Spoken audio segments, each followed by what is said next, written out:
sharks. With all the very latest from around the world and here at home now, it's the ITV News at 10.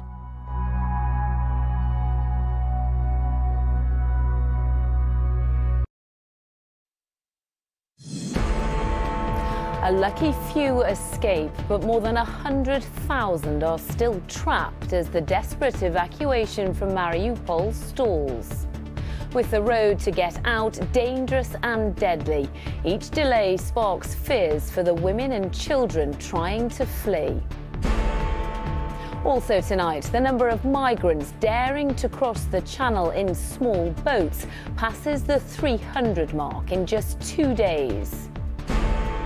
15 years after she vanished, Madeleine McCann's parents say it's essential they find out what happened to her and...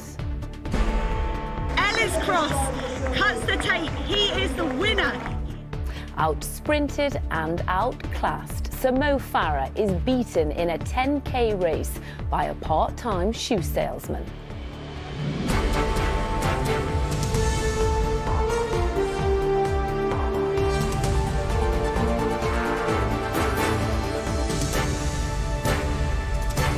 This is ITV News with Lucy Watson. Good evening. After the relief that some civilians were able to escape Mariupol's besieged steelworks yesterday, today brought new fears for those still trapped inside, women and children among them. Attempts to evacuate more people appear to have stalled because of renewed Russian shelling. There were, though, tears of joy from those who have fled the steel plant and the city itself. From Ukraine, Rebecca Barry now reports. The sound says it all. Relief at being reunited. A surprise for our father, she says. The Russian Ministry of Defence released this footage, apparently showing some of the civilians evacuated from Mariupol in recent days. Russia claims some voluntarily decided to stay in Russian-controlled areas. The rest, they say, handed over to the UN and Red Cross. Yesterday, we saw some of those who spent weeks in darkness finally surface. Around 100 women and children rescued from the tunnels beneath a steel plant that's been besieged by Russian forces. But hundreds of civilians remain trapped. We all hope this operation to save civilians will continue, says an Azov regiment commander from a bunker beneath the plant. We hope they'll save our injured fighters too, he says, and there are more people under the rubble, the elderly, women and children. The first group of evacuees are due to make their way northwest to Ukrainian-held Zaporizhia, but the road to get them this far has been long and tense. The Ukrainians say that shelling resumed after yesterday's evacuation, but both sides have a stake in this carefully negotiated operation. The Russians claim it was down to the initiative of President Putin himself, so you can only hope he won't want to see it fail. Those who've managed to make it out of other parts of Mariupol bear the scars. They bombed Azovstal 24 hours a day, says Alexander. From the air, the sea, the land, they threw bombs at them. While a narrow ceasefire may have secured safety for some, north of Mariupol, the fighting goes on. This footage from the Russian military, a reminder of its intentions for Ukraine. And so every day, families pay the ultimate price of this conflict. Each new grave, an ending that came too soon. Rebecca Barry, ITV News, Lviv. Back here, refugee charities have said the government's controversial policy to send some asylum seekers to Rwanda isn't deterring people from crossing the channel. It's after hundreds made the dangerous journey in the past 48 hours alone. Our political correspondent Libby Vina now reports. For 11 days, there'd been no sightings of boats, some arguing that was down to the government's controversial new policy to deport refugees to Rwanda. But it seems bad weather was the main reason. In calmer seas, the crossings have begun again. Refugee organisations say hopes that deportation threats would act as a deterrent are misguided. We would say that it's a complete abdication of our international responsibilities, and it's something that just won't work.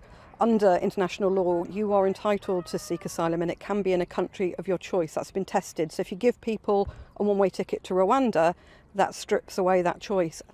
Last month, the Home Secretary travelled to Rwanda to seal a deal with the government there to take refugees to ease pressures in the system.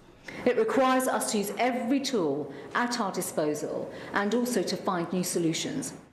But today the Home Office wouldn't comment on whether the policy was working, instead issuing a statement saying the rise in dangerous channel crossings is unacceptable. Not only are they an overt abuse of our immigration laws, but they also impact on the UK taxpayer, risk lives and our ability to help refugees come to the UK via safe and legal routes. Labour says international cooperation is the best approach. Nobody wants to see anybody making that perilous journey across the channel, and everybody wants to crack down on the criminal gangs that are driving this. I think the best way to do that is to have an international coordinated criminal response. It may be early days, but already the new policy, it seems, is in choppy waters. Libby Vina, ITV News, Westminster. The parents of Madeleine McCann have said it is essential they learn the truth of what happened to her. Tomorrow will mark the 15th anniversary of the toddler's disappearance from a holiday apartment in Portugal. She was just 3. Well, Mark McQuillan joins me now here in the studio. Mark, the McCann's search for answers just goes on, doesn't it? Yes, Kate and Jerry McCann have written a candid post about what they describe as a truly horrific crime.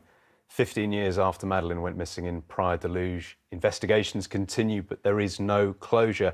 And this statement gives a sense of just how difficult that is for her parents. They write, regardless of outcome, Madeleine will always be our daughter, and a truly horrific crime has been committed.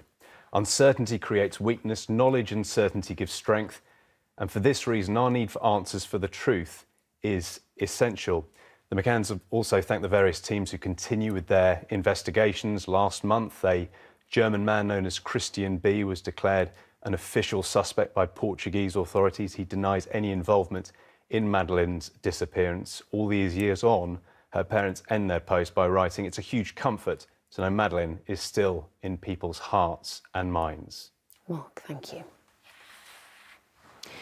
New figures from NHS England have revealed that 2.7 million people were referred for cancer checks last year. That's after numbers dropped during the pandemic, and the delays COVID caused are still affecting many patients, as Rachel Younger found out.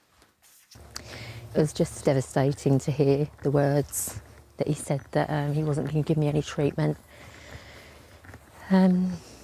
Just utter shock and horror. It wasn't the diagnosis of stage 4 cancer that blindsided Louise. It was hearing that the pandemic meant there was nothing her doctors could do. The 7-month wait for any treatment took its toll. When you've got cancer, you're constantly thinking, how much it's spread now, and you know, you are worried all the time. Really, I became a bit of a shell of myself for a little while. Even though I was fighting, I still felt quite empty. 1 million people were referred for cancer checks in the past year, and 315,000 started treatment. That's 2,000 more than pre-pandemic levels. But the backlog still leaves 30,000 cancer patients waiting for treatment. People are coming into the system for cancer checks, but if they do have a cancer, they're not getting treated as quickly as we need them to be. Just a bit of blood. That's new. Alongside awareness campaigns like this, the government's promising to deliver a 10-year cancer plan with record investment to cut waiting times. It's badly needed. We have increased the numbers of specialists. The numbers of radiologists, for example, who read CT scans has gone up pretty much in parallel with the amount of cancer that we see. But we know that we're under pressure, and that's why we're putting in investment to correct that. There is no cure for Louise's cancer. She'd just like the government to find one for the delays that make living with it. In Blackburn, more than 1,500 worshippers took to Ewood Park for a unique event of prayers on the pitch. There were public celebrations too in Birmingham, where food was shared after a long month of fasting. And this is how the London Eye looks tonight, with a special light display in the shape of the crescent moon. And it's been a record-breaking night for Ronnie O'Sullivan at the World Snooker Championships in Sheffield. So these are the pictures we'll remember for a long... The Rocket, as he's often called, has become the oldest winner of the title at 46. He beat Judd Trump to take his 7th world title, equalling Stephen Hendry's record. And finally, when a part-time shoe salesman and unknown club runner woke up this morning, little did he know he'd be facing Mo Farah in a 10k race. And little did he dare hope that he would beat him. Well, that's what happened to 25-year-old Ellis Cross. His success and Farah's shock defeat raises questions now about the future of the 4-time Olympic champion. Sejal Karia has the story. Ellis Cross looks like he could have the surprise victory over Mo Farah. One of Britain's most successful athletes, today out-sprinted by an unknown club runner. Ellis Cross cuts the tape. He is the winner here. A shock defeat for the 4-time Olympic champion who was racing for the first time in 11 months. It's not the result I wanted, but Ellis did really well. And this is where I am. It's been so long since I raced, so it's just nice to be back on the road racing again. And he was non-committal about future races, including taking part in this year's London Marathon. It depends. It depends what happens. As I said, I've got to, be in great shape and compete with others. But it was a stunning performance and an unbelievable victory for Ellis Cross, a part-time sales assistant who had to pay a £37 fee just to compete. I wasn't even in the elite start. I had to sleep at home last night and travel in. I had to get up at 6 a.m. this morning. I don't even have my name on my number. Had no clue. I didn't think I'd won it until at least 20 metres from the finish. It's Mo Farah takes gold for Great Britain. Compare that to Mo's elite career. 4 times Olympic champion, 6 world titles, and the holder of numerous European and British records, renowned for his blistering sprint finish. But could this run mark the beginning of the end? Sejal Karia, ITV News. And that is it from the Bank Holiday team this evening. Thank you very much for joining us. Good night. Bye-bye.